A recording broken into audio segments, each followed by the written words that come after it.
U spousty textových polí nyní v administraci najdete fialové tlačítko AI. Kliknutím na něj se zobrazí nabídka promptů, které můžete jedním kliknutím snadno použít. Potřebujete zadání upravit anebo vás jen zajímá, co se děje na pozadí? U každého uloženého promptu je také volba nastavení.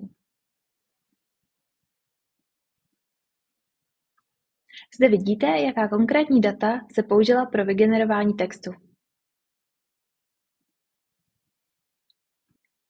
Výsledek můžete také ještě korigovat doplňujícími instrukcemi, podobně jako například znáte z chatu GPT. Ve chvíli, kdy jste s výsledkem spokojení, stačí kliknout na tlačítko Použít. Správa uložených promptů je taky naprosto ve vašich rukách. V menu Nástroje a AI prompty najdete seznam všech promptů, které v administraci máte uložené. Můžete si snadno přidat svůj vlastní.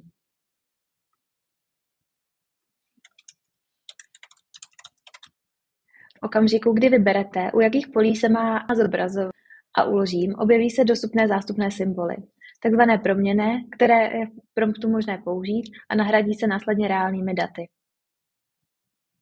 Prompt pak tedy může vypadat například následovně.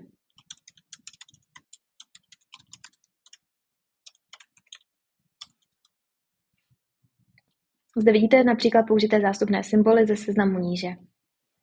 Prompt stačí uložit.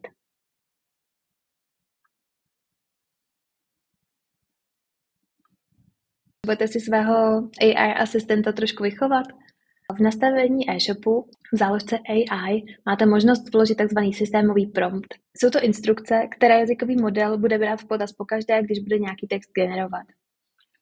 Můžete například nadefinovat svůj brandový tone of voice na základě vašeho brand manuálu anebo přidat nějaké informace o tom, čím se váš e-shop zabývá.